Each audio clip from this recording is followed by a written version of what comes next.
মাঝে মাঝে আমার এমন মনে হয় কেন আমি নিজেই জানি না, রান্না করতে ইচ্ছা করে না, খেতে ইচ্ছা করে না, ঘুমাতে ইচ্ছা করে না, কারোর সাথে কথা বলতে ইচ্ছা করে না। মন কি চায় নিজেও জানি না। আবার মাঝে মাঝে মন চায় দূরে কোথাও হারিয়ে যাই। আসসালামু আলাইকুম, লাইফ অফ পুনম থেকে আমি পুনম হাজির হলাম আপনাদের সাথে ক্যানের চিকেনের একটা রেসিপি নিয়ে। এই যে এখানে আমি একটা চিকেনের ক্যান নিয়েছি, এটা যে কোনো সুপার শপেই পেয়ে যাবেন। এর বিভিন্ন সাইজ থাকে, ছোট বড় মাঝারি, আমারটা মাঝারি সাইজের। এখন আমি এই ক্যানটা খুলে নেব।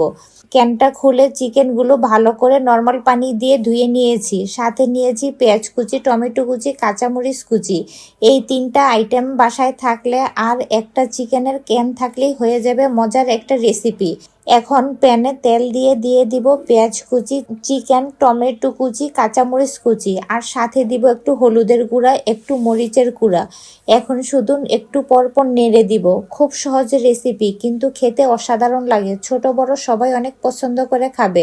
যেহেতু আমার বাসায় বাচ্চারা আছে, তাই আমার সব সময় এমন কিছু রাখতে হয়। যেদিন আমার কিছু রান্না করতে ইচ্ছে করে না, কোনো কাজ করতে ইচ্ছে করে না, আমার এই মনের কথা তো আর বাচ্চারা বুঝবে না, তাদের জন্য কিছু না কিছু করতেই হয়।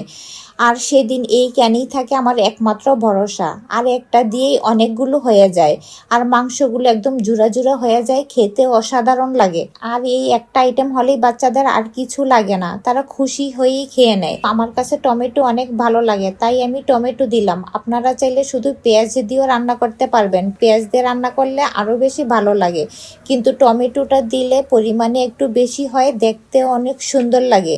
আপনারা চাইলে একদম ভাজা ভাজাও করতে পারবেন, আর একটু ভেজা ভেজাও রাখতে পারবেন। এটা আপনাদের নিজেদের স্বাদ অনুযায়ী। উঠানোর আগে দিয়ে দিব ধনেপাতা। কেউ যদি চিকেনের সাথে ধনেপাতা খেতে চান দিবেন, আর না হয় দেওয়ার দরকার নেই। তৈরি হয়ে গেল আমার ক্যানের চিকেনের মজাদার একটা রেসিপি।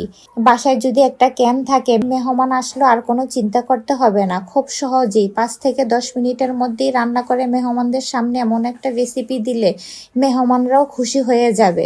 এই ছিল আমার আজকের মজাদার রেসিপি। আমার রেসিপিগুলো যদি ভালো লাগে প্লিজ লাইক, কমেন্ট, শেয়ার করে আমার পাশে থাকবেন। আপনাদের সুন্দর সুন্দর একটা কমেন্টই আমাকে কাজ করার উৎসাহ বাড়িয়ে দিবে। আল্লাহ হাফেজ।